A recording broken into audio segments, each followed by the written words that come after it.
A pedido da professora Ana Sequeira, vamos neste relatório abordar alguns dos diferentes conceitos sobre multimédia, de forma a clarificar e caracterizar cada um dos elementos apresentados.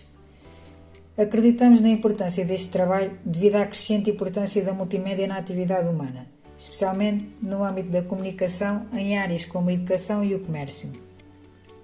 Posto isto, o trabalho está organizado por tópicos e subtópicos, sendo que vamos abordar temas como os tipos de média existentes e o modo de divulgação e recepção dos mesmos.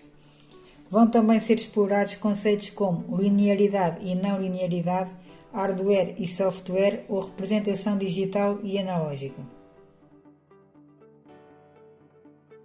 É um conceito que se refere a algo que utiliza vários recursos para transmitir informação. Aplica-se à partilha de informação que recorre de diversos meios físicos e digitais para partilhar os seus conteúdos. Quanto à sua natureza espaço-temporal, os média podem ser considerados como sendo estáticos ou dinâmicos. Os estáticos representam um grupo de elementos de informação que são independentes do tempo.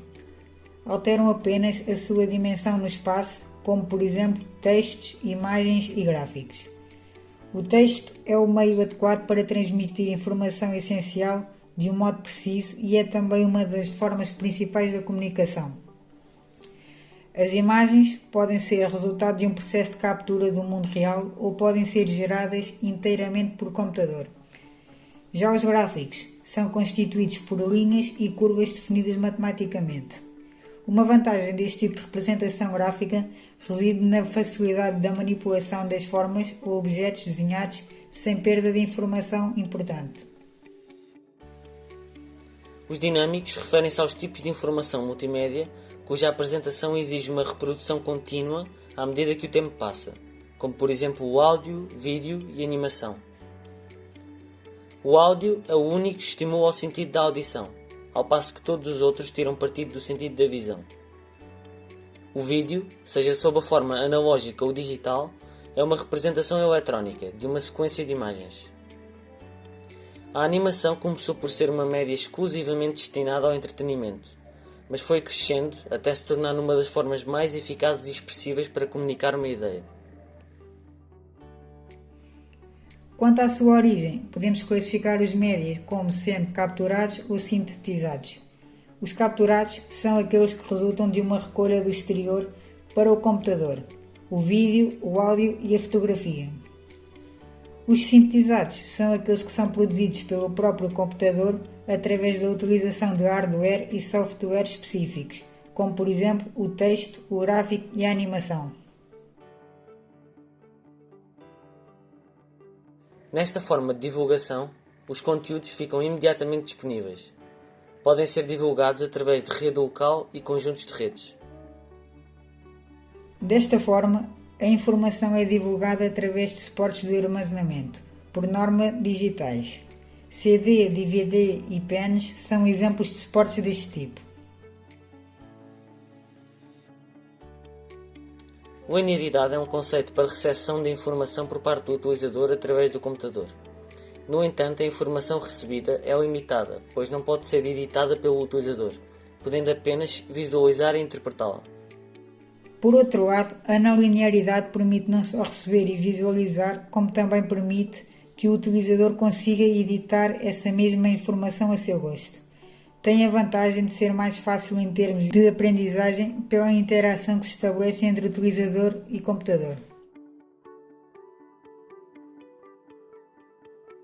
Estes são produzidos através de texto ou imagens, sendo a sua estrutura do tipo espacial. Assemelham-se a revistas e jornais graças à sua apresentação. Porém, ao contrário destes, existe uma maior interação entre computador e utilizador devido ao uso de ícones, scripts e hiperligações.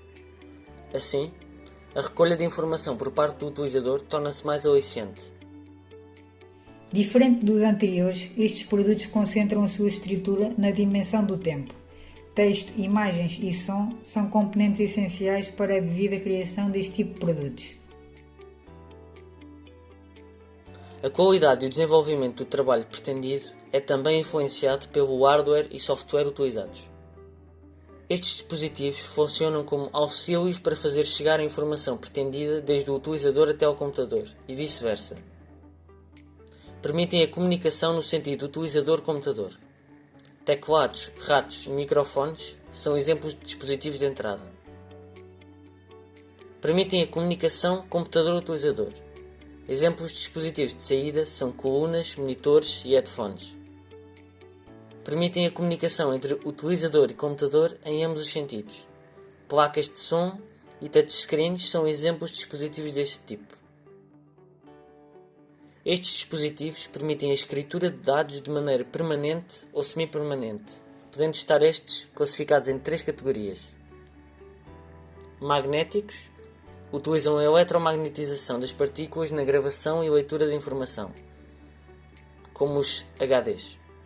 Semicondutores são normalmente de menor porte comparados aos dispositivos magnéticos, tendo uma menor capacidade de gravação de dados. Exemplos destes são cartões de memória e pens.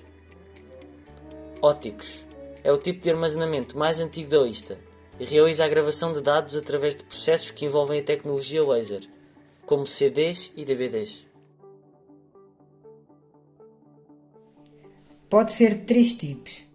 De captura, serve para realizar a captura do som. De edição, permite a edição dos dados a gosto do utilizador.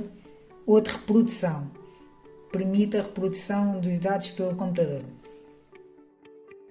A representação digital torna possível a utilização de programas para armazenar, alterar e apresentar todos os tipos de conteúdo média ou transmitir dados por meio de redes informáticas ou armazená-los em suportes, tais como CDs, DVDs ou pens. Existem 2 tipos de sinais, digitais e analógicos. Aqui, a amplitude e o tempo são grandezas descontínuas, podendo um sinal digital ser definido para certos instantes de tempo. A maior vantagem deste tipo de representação é a universalidade da representação, uma vez que a informação pode ser alterada pelo mesmo hardware. A nível do armazenamento e transmissão da informação, tem como vantagens permitir utilizar o mesmo dispositivo de armazenamento para todos os média e permitir que utilizemos qualquer sistema que se baseie na estrutura bits. A grande desvantagem desta representação é a distorção que ocorre na digitalização ou conversão AD. Representação analógica. Ao contrário da representação digital, aqui os valores da amplitude e do tempo variam. São exemplos voltímetros de ponteiros e velocímetros. O processamento de um sinal é feito pelas 3 seguintes etapas. Amostragem. O sinal analógico contém um número infinito de valores, dificultando o seu processamento pelo computador. Assim, há necessidade de inicialmente amostrá-lo. A amostragem consiste numa retenção de valores analógicos em intervalos de tempo ou de espaço. Quantização. Em processamento de sinais, quantização é o processo de atribuição de valores discretos para um sinal cuja amplitude varia entre infinitos valores. Codificação. Em processamento digital de sinais, codificação significa a modificação de características de um sinal para torná-lo mais apropriado para uma aplicação específica, como por exemplo transmissão ou armazenamento de dados.